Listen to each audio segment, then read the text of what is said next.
there, welcome. Welcome to Homekeepers. Boy, it's great to be here today, and I'm so glad you are there. I always have this feeling there's a lot of brand new viewers, and I want you to know that you're welcome. Come as often as you can, and we've got a host of regular viewers out there who support us and pray for us, and boy, you are very, very special to Homekeepers. So welcome all of you, and got an interesting guest today. His name is Jeffrey Wick, and he is right now principal in a public school, but he's held just about every office that you could hold in a public school, including being a teacher and being an assistant principal. And he's written a book about the public school system, and all I can say is he was more than qualified to write it. Anyway, I sat down and talked to him for quite a while, so this is what will happen. You will see part of that conversation today, and you will see the remainder of it on the next program, so you do not want to miss anything that he had to say, and realize that every one of us should be concerned about our public schools, whether you have children in them or not. It's so much a part of the fabric of our society, and boy, do they need a lot of prayer, and they need a lot of attention from parents and so forth. And so I will go into that with Mr. Wick. I'm so glad that I can introduce him to you. And I'm going to join Stephanie, and we're fixing something we've never fixed before. All I can say is that we have no test kitchen here, and we're going to fix loaded, listen to this, loaded cheddar corn potato cakes. And you know, I picked this because I like all those little funny side things. I've been to a couple of church functions recently, and you know what I've discovered? That generation below me, they're not cooking. They go and get the potato salad at the grocery store and all, and bring in a bucket of Kentucky Fried Chicken. Oh, don't ever let that happen to your church. Your church parties and your church gatherings and all. And so this is one of those funny little side dishes that I always go for. We'll see how it turns out because we haven't tried it. Before I join Stephanie, though, I want to offer you this again, 99 ways to stretch your home budget. And like I said on one program, it is a bit of a stretch, but I think you'll get some good information here. And this is at no cost to you, but you'll have to write for it. And the address is on the screen, and most important of all, I would really appreciate if you would enclose an offering for the program. I've often said there's nothing in television that costs a few $100s. It's always a few $1,000s. And yet it is such an effective tool to get out the good word of the gospel of the Lord Jesus Christ. So hope you can help us. The address is on your screen, and I know it by heart. Box 6922, Clearwater, Florida, 33758. And I have joined Stephanie. And are you just amazed that I knew that? You know, I think you've been here long enough that you should know the P.O. box and the address and the phone number. A few other things. And like I said, we haven't tried this one. I'm so glad you prefaced with that, because many we'll times. see what happens. It doesn't even call for any cooking oil, so. No, but we're going to spray it. So you do yours, and I do the hard part. Okay. You have a cup of sour cream, and you have green onions. And I couple have tablespoons.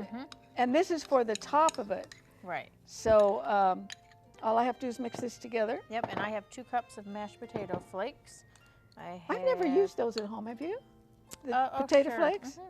I think some people use them, you know, like for coating, if they're frying chicken or something. Probably be pretty good. And that's 1/3 of a cup of cornmeal. And then we have a tablespoon and 1/4 of garlic salt. We have some smoked paprika. 2 cups of milk. You want to pour that in? You want all of it? Yes, please. And we have some frozen corn here that's thawed out. It looks a little runny. Well, the corn's not in yet. If you want to pour that in. You know, we did have one real disaster here once upon a time, and yeah, well, today may be another.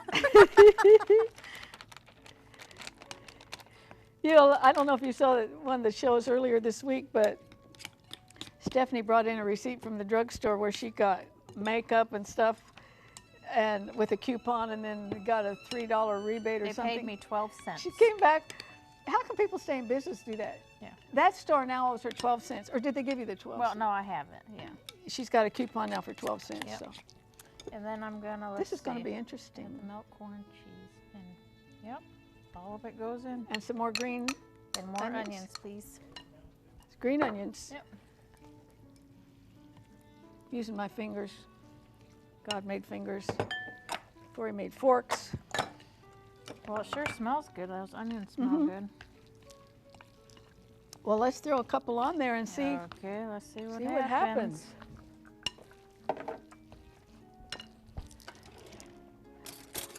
You know, as I mentioned earlier, when I go to a church thing, I don't usually eat the meat. I Yeah. just Well, I go am around not one pick- of those ones that buys stuff. I make stuff for church gatherings, so that looks like it's burning a little bit. So, it's low. It's all right. well, does your church still have good, you know? Oh yeah, we have good cooks. And these, I think, are what, a couple minutes on each side. Maybe we'll get one done. Yep.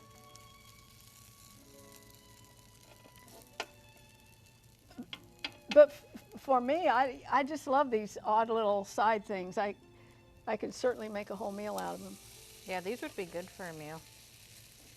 Yummy. Let's see. I don't know. There we go. They're looking pretty good. Yep. We'll get a couple of them done. Maybe. Haven't been in Let's talk for quite just quite- 30 seconds. Let's talk. quite so, long yeah, enough. so we Okay, can- what's on your heart, sister? You talk, I'll cook. Stephanie's the mother of a teenager, and I'm the Yes. grandmother of teenagers. And found out I have 7 great-grandchildren and another one due in December. I found out this week it's another little girl. Oh, So you know what? 4 boys and 4 girls. great. That's I have what we 3 got so far. grandsons. I'm ready for a granddaughter. Yeah. I'm ready. Yeah, they probably need to, it looks good though. Yeah, I think they'll be good. They just need another minute Yeah, or let's, two, but we'll let's get give this another, one you done. could sing a song or something, or, You're the singer. I just cook. you know, That's I what quit do. singing. I quit singing some time ago, you know, you need to know when to quit. You need to know. Some people don't know when to quit. Well, I think I figured that out. I'd rather listen to my old Oh, records. see, that's a good one. Look. Uh-huh. I'd rather listen to my old records and say, boy, that wasn't so bad. Oh, we're gonna try one of these, but looks, you know, it looks like a There you go. pancake. Try that. Put a little sour cream on it. A little sour cream on it. I wonder what kind of a dish this is. You know, what? Well, like a potato pancake. I mean, what do you mean? Is it like come from Germany or? Yeah, I would say Poland or Germany. Is it good? Sure. Anything with sour cream on it is good, I think. That's very hearty. That's good. It's very hearty. You could make a meal out of that. A couple of them and a salad. You could do it. That's good. And I would imagine there are really creative ways to use those potato flakes. Oh, We got into it. definitely, yeah. So anyway, the information's coming up for this recipe is really pretty good. And then you'll see my conversation with Mr. Wick. You're going to like it. Pay attention to it. If you would like a copy of today's recipe, please send your request along with a gift of $5 or more to Homekeepers, P.O. Box 6922, Clearwater, Florida 33758. Well, my guest is Mr. Jeffrey Wick, and he is the author of Public Education. And that's a good title because you kind of know what the book's about when you look at the cover. And someone immensely qualified to write such a book. Welcome to Homekeepers. Thank you very much. You know, I often tell the viewers that we like to deal with anything and everything about the home, and that includes anything and everything, and certainly our children's education. Absolutely. Give me just a little background of your how many years now in education? Because you've kind of touched on several positions before you became principal. That's correct. The book says 16 years. I've actually finished my 17th years in education. 13 of those were in the public school system. I taught there, assistant principal, as well as principal, both high school and elementary levels. Before that, I taught 4 years in a reform school. And I was a teacher there, video production, believe it or not. Is that different than public schools, the reform school? It's quite different, and I'm going to say a lot better, to be honest about it. So wow. That's essentially my last 17 years. I remember when I was in school, I went through public education, and how the principal was just this enormous figure, struck fear in my heart. Do you think your students look at you like that when you walk down the... Of course, I don't remember her ever trying to be friendly. Well, I'm probably a little more friendlier than the old school principals, but I think today, yeah, there's some respect there. The difference is, I'd say back in the day, the students had the respect immediately.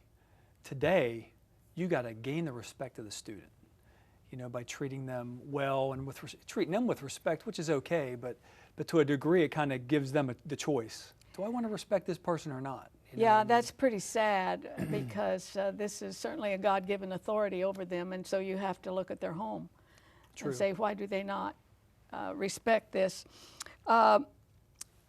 So, very, very, very qualified to write a book on public education. And you describe, this really surprised me, 235-year plan to hijack the American democracy, and of course the genesis of that is more or less in the school. I remember when I first noticed was a group called Concerned Women for America, when they came into being and pointed out things, values and so forth that were getting messed up in the public school. That was 20, 25 years ago. You're talking about 235 years. Where'd that come from? Well, actually it's 236 now, because we just had 4th of July a couple weeks ago. Right. So that's really the attack on America. And when we were founded, that attack came from the outside, mainly Europe. They wanted to see America fail, this new government not succeed. You know, we had a couple wars, like the War of 1812, the Civil War and whatnot. Once we hit the 1900s, the war then came from within. I think socialists came into power, influential positions. It really accelerates with FDR and the New Deal program. And then with the 60s, we know what happened in the 60s, the socialism, the basically relative values and all those things. So the battle switched from outside to within, and the goal was still the same, to destroy America. Because first of all, we proclaim Christ to the world, as well as freedom. In order to develop a tyrannical government, you have to destroy the one nation that stands for freedom, which is the United States. I keep trying to go backwards, and the only thing I can come up with is evil. It's evil in increments, correct, in different personalities, but this wonderful, wonderful nation of ours, to see the condition it's in today, it just seems so unnecessary. I agree, and you know, you say a good word, increments, you know, because when it happens slowly, people don't really recognize it, and it becomes what they experience becomes natural. You know, it's always been this way, is what the kids will tell you. An 18-year-old who didn't live in the 50s or something like that. But I think that's true. It's been an incremental battle, and I think it's really accelerated since the 60s. Which brings me to this. Why did you write the book, and what's a basic overview of it? Well, I'm concerned about our future. I really am. I think it's serious, probably more serious than it's ever been. And unless we turn around what we're practicing as a nation, morals, you know, the various things we're involved in, what we see in government today, the Supreme Court is referring to United Nations ideals and whatnot. If we don't turn it around, we're gonna self-implode, essentially. And we're a Christian nation first, and we've removed Christianity out of our schools, out of our public life as much as possible. And I firmly believe if we don't turn it around, then we will be destroyed, and the schools are used for that. 97% of students go to the public school system. So if you're going to indoctrinate people in a certain philosophy, starting at a young age, that's the place to do it. It's interesting that they say they can't teach anything about Christianity, and some teachers have gotten in trouble for having a Bible on their desk, but they can promote others. That's true, and that's a great point. First of all, a teacher can have a Bible on her desk, just so she's not taking students and saying, you should believe what I believe. Okay, there's nothing wrong with that. But the other important point that a lot of people don't understand is this idea of separation in church and state, complete fantasy. Yeah. Complete. Not only is it not in the Constitution, which most of us know, Right. but if you take away, you can't take it away. There's always a faith guiding the system. So once they get rid of Christianity, they put their own faith in its place, which I identify in my book, Public Education, as environmentalism, relativism, and self. So that's the faith that's guiding the system right now. So you always have a faith in there. The question is, what do we want it to be? How do they make environmentalism a religion? I know they do, but Well, it's just like the media, the pop culture. You know, the environmentalism, the environment is elevated. It's always talked about. It's honored. I'll give you a good example. I'm observing a classroom, and a teacher in science is discussing the Exxon Valdez oil spill, which was, when was that? I can't even remember. I remember it, but It's been so long. not recent. In the 80s or something. But the discussion is strictly about polluting the water, killing the ducks, and whatever else happened there. There's not a single statement made about the benefits of oil on our society, how it allows us to function and prosper and those types of things. Sure, there's some bad happens. When there's an oil spill, that's not good. But at the same time, there's a lot of benefits from that. And if kids are trained, starting at age 5, that all this oil is bad and whatever else environmental issue, deforestation or cutting trees or whatever it is, then that becomes the religion, and they're indoctrinated in it. And we're just coming off of maybe all-time records of burning in California, in Colorado, Nevada. The pictures, I'm from Colorado, and I saw the pictures of the beautiful mountains around Colorado Springs burning. Right. And so many people say it's because the environmentalists won't let you clean up the underbrush at all in the mountains, and so they're just waiting for a match. And I've heard that before. You know, there used to be I forget what they called it, where they'd clear that stuff out to prevent these wildfires from spreading, but I've heard that same thing before, and I think that's the result. And of course, that's not taught in school. It's not taught in school, exactly. They teach you what they want you to know, but if kids are, again, trained beginning at age 5, they're going to become 18, 19, 28-year-olds or whatever, saying, we can't touch that forest, it's, you know, it's pristine or whatever. And It's this causes disturbing, though, problems. how lopsided the education is, that you wouldn't say, you know, oil drives our automobiles, it heats our homes, and just be balanced. Well, and I think that's part of the attack on America.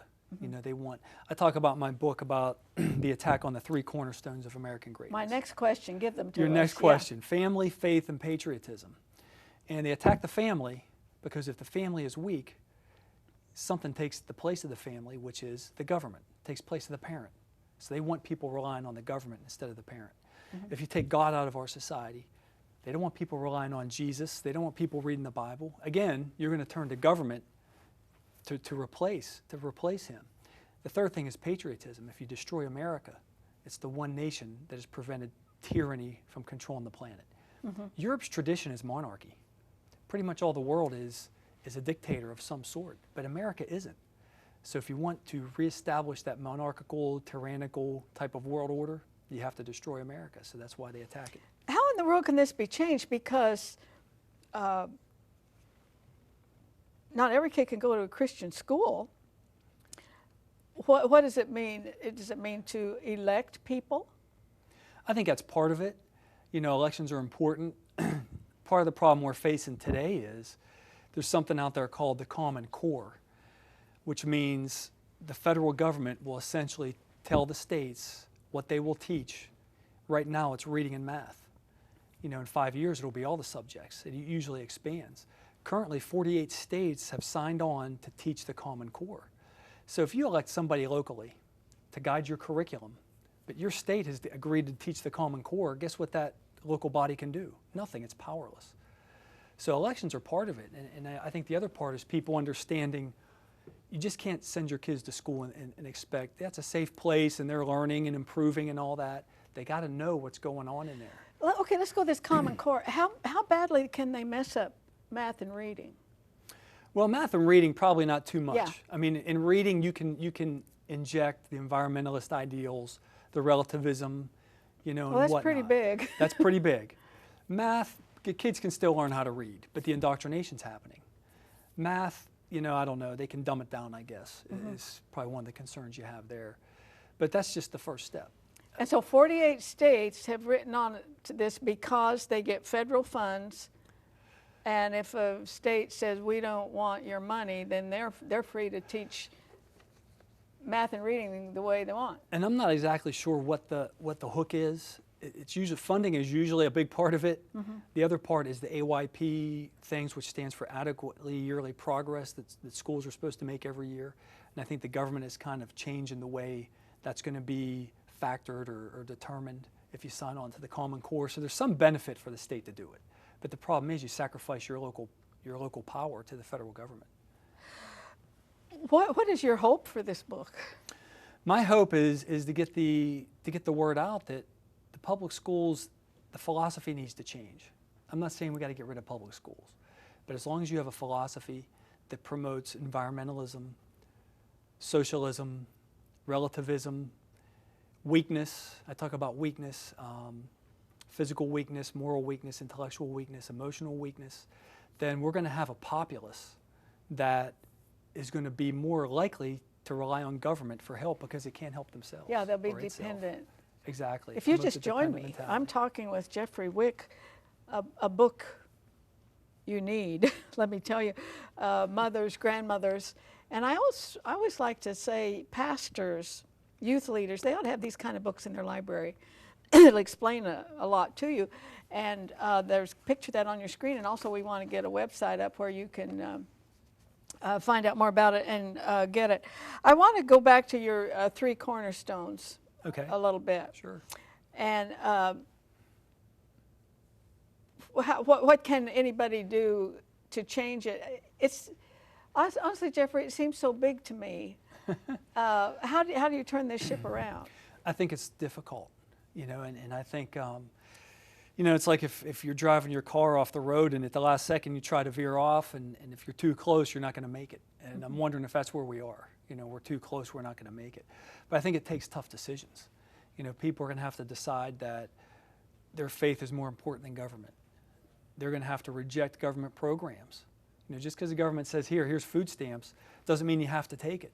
I mean, some people might need it, but I don't think most do. I think returning to structure, discipline, you know, our Christian foundation, that's really the only way, in my mind, that we can turn this around. We have just a couple minutes. However, just be sure you tune in the next program because Mr. Wick will again be my guest on the next program. But you have a chapter here on a personal story, which, I really wish everybody could read it. But can you tell us that in about a minute and a half? I probably can. I basically had, I needed some car repairs is what happened. So I got into some debt, put it on credit card, and I couldn't pay my bills and all that without, I was spending more than I was don't know, making. I thought teachers made tons of money. Well, at the reform school, it was a little bit lower. It was a lot lower. So I had to determine what I was going to do.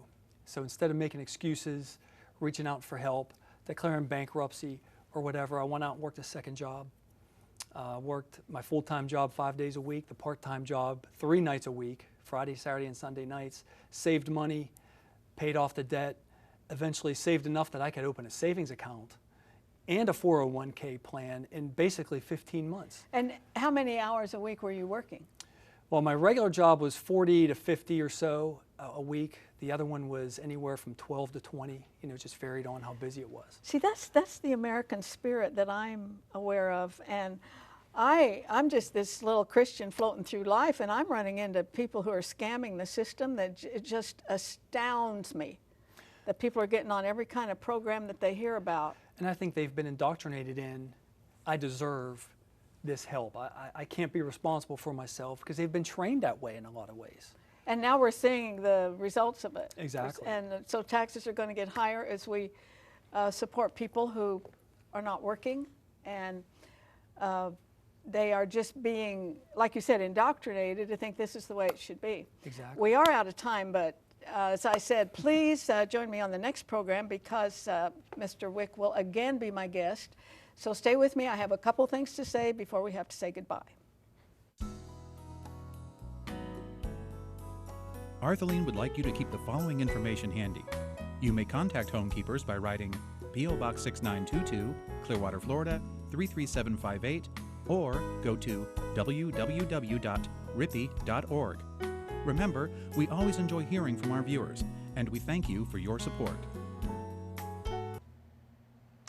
All right, I want to quickly remind you about this book. It is a free offer, 99 Ways to Stretch Your Home Budget. And that is a gift from Homekeepers if you'll write for it. But I strongly, strongly ask you to include some kind of offering for it. And we will send it out as long as the supply lasts. We have a good supply in right now, but you probably should just write that letter right away, and we will get it out to you, because I know for most Americans, they are concerned and hoping to get the very most out of every dollar they have. So it's Homekeepers, Box 6922, Clearwater, Florida 33758. Well, I have a feeling you enjoyed Mr. Wick as much as I did. I was so impressed with this young man, and so thankful that he's in our public school system. And if you've watched Homekeepers a lot, you've probably heard me say that I believe that our Christian teachers and workers, principals, coaches, and so forth, our Christian friends who are in the public school system, I certainly absolutely consider them missionaries. And I hope you'll put that on your prayer list. It's very, very important that we pray for our public schools and those in it, pray for the protection of our children. And please join me next time, remembering there's no higher calling than that of a homekeeper. God bless you. If you would like a video copy of today's Homekeepers program for just $19.95, call 1-800-229-0059 for credit card orders, or send a gift of at least $19.95 to Homekeepers, P.O. Box 6922, Clearwater, Florida 33758. Be sure to note the program number which appears on your screen.